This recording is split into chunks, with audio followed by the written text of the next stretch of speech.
Police headquarters. What's that, ma'am? Just a moment. Police headquarters, Lieutenant Henderson. This is Ivy Ignatian's housekeeper. There are burglars downstairs. I just heard someone... Ah! Hello? Hello? Operator, trace that call. Pete. Yes, sir? Look in the city directory for an Isaac Nathan resident. Yes, sir. Hello. Yes, what is it? 5947 Somerset Road. Thanks.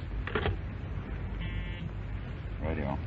Send a car to 5947 Somerset Road on an investigation. Right. That address checks, Lieutenant. Good. Get the car. I have a hunch we'll be needed. Yes, sir.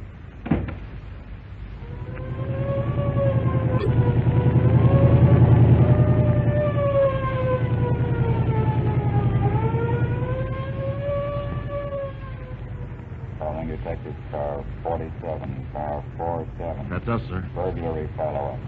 5947 Somerset Road. Meet officers Ryan and Burdick. Burglary follow-up. 5947. That's the call we received at headquarters. It's something Ryan and Murdoch can't handle. Step on it.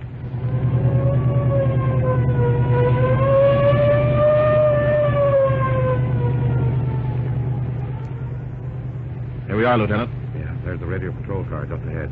Swing in the driveway here. Okay. That'll do. Come with me. That's Ryan at the door, sir. Yeah. What's up, Ryan? There's been a burglary, sir. Two of them carried away all the silver in the house. Got a description? Here's the housekeeper, sir. She can tell you everything. Good. Let's get inside. Now, ma'am, what's your name? And my name is Mrs. Donovan. I'm Mr. Nathan's housekeeper. You were the one who called me at headquarters? Yes, sir. I was asleep when I heard noises down below. I looked down the stairs and there were two men carrying away Mr. Nathan's silver sword. I see. Why did you scream? Because I thought they were coming for me, sir. Where's Mr. Nathan? I don't know, sir. He was asleep in his room the last I see of him. He's not there now, Lieutenant. I searched the house. You say you searched the house? Yes, sir, all except one room. What room was that? The master study, sir. It ain't been opened in 20 years. Well, it's going to be open now. Where is it? We wouldn't dare, sir. The master. Where is it? Yes. Over here, sir. What? Where's the key? Oh, Mr. Nathan had the key, sir. He ain't been in that room since his wife died 20 years ago. How do you know he hasn't? Lend a shoulder here, Pete. Yes, sir.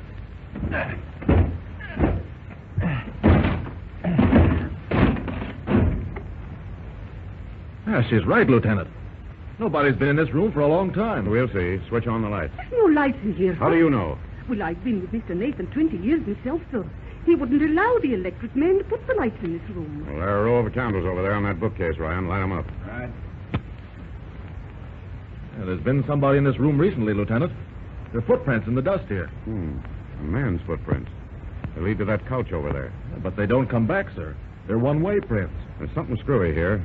Jerk the sheet off of that couch, Pete. Yes, sir. What the...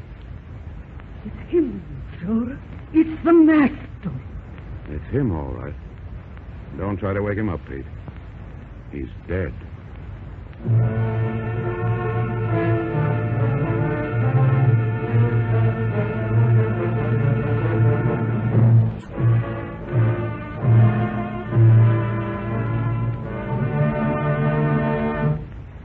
Well, did you find out what killed him, Doc? Yes, it's rather odd, Lieutenant. Your man died of a hypodermic injection just above the heart. What poison was administered? Well, you could hardly call it a poison. Nathan died from an injection of an overdose of cocaine. Cocaine? Do you think he was a drug addict? Well, hardly. Well, how do you figure that? It's clear that Nathan was not an addict from the absence of scars on his legs or arms. You call it homicide? That's up to the coroner. I'll withhold my report until you fellows find the hypodermic syringe which killed him. Don't worry, Doc. We'll find it. And when we do, we'll tell you whether he used it himself or whether somebody else used it. Well, that's your job, Lieutenant. I'm going home and get some sleep. Okay, Doc. What'd you find out, Pete? Well, I found that Mr. Nathan has a son living in Trentonville, just 20 miles away. I called him and told him to come right over. Good. And I found out that Mrs. Donovan and Nathan were the only ones who slept in the house. Anybody else around? A chauffeur or cook or somebody? Nobody except a gardener. Old fellow by the name of Danby. He sleeps in a room above the garage. Call him in. Yes, sir. You think it's homicide, sir? I'm not sure yet. Looks as if it might be. But this door was locked from the inside, sir. And all the windows were locked and bolted. Yes, What's more... I know. And there's only one set of footprints in the dust leading to that sofa where Nathan is lying. But the prints don't fit Nathan's shoes. What? Oh, don't stand there with your mouth open. Well, how did Nathan get in the room if the prints weren't his? That's easy. He was carried in. Oh, there are no tracks leading away from the corpse. How did the murderer get out? That's something I've still got to figure out. Maybe he got out by the transom. Oh, use your head, Pete. A baby couldn't get through that transom. Yeah, you're right, Lieutenant. Now, if you're through asking questions, you'll get Danby, the gardener. I'd like to talk with him. I've got a feeling that he can help us out.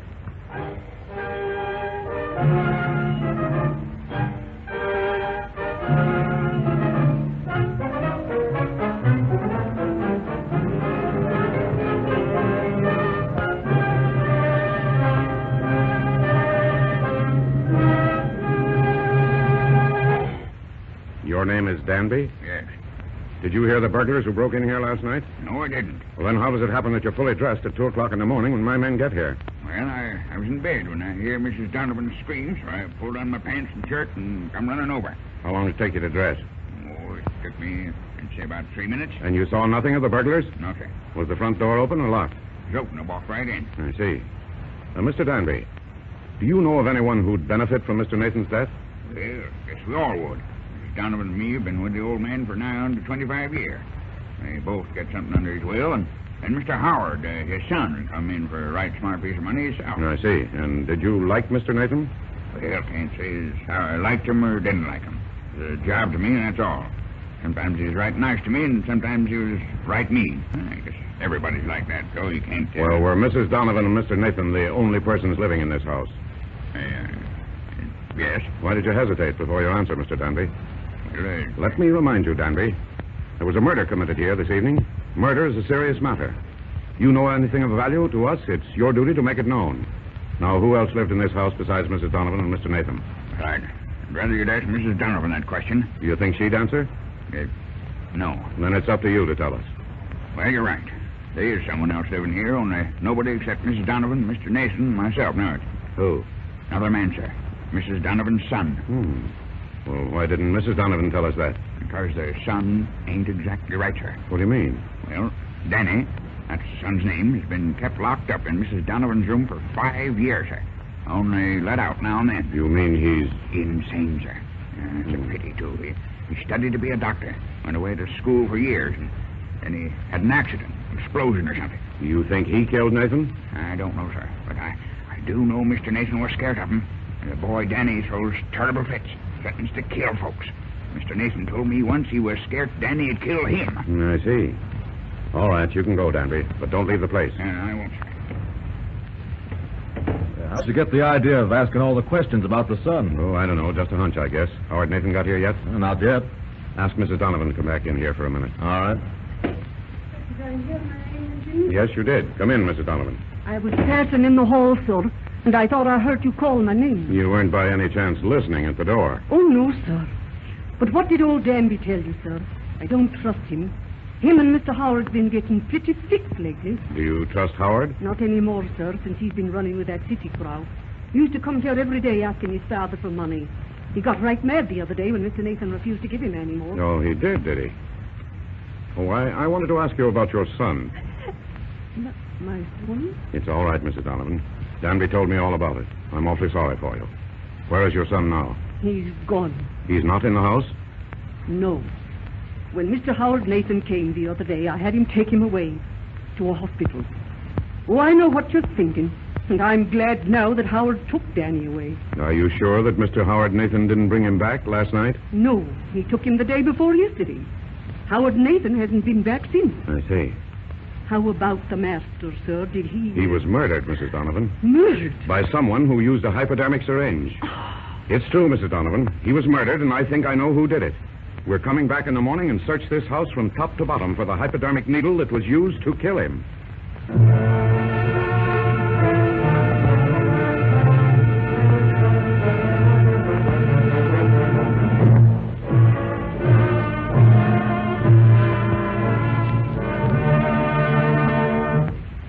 I'd like to know what you've got up your sleeve, Lieutenant.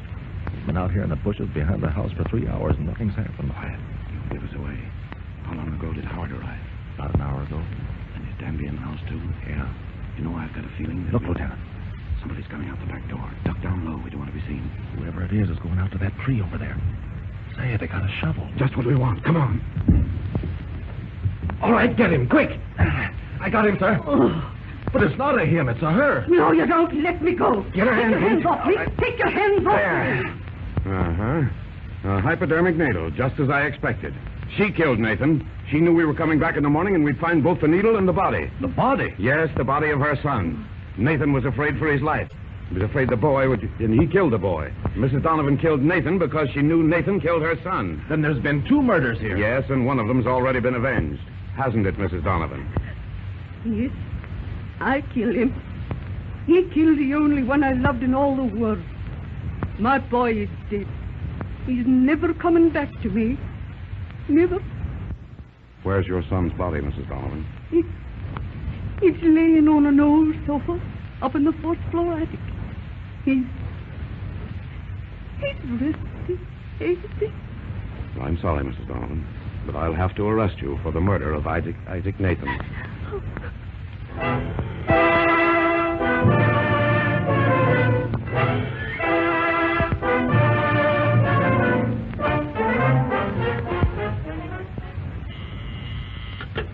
Police headquarters. All right, Lieutenant. Hello, Tim. Call the police matron to come down and take charge of a prisoner. Police headquarters.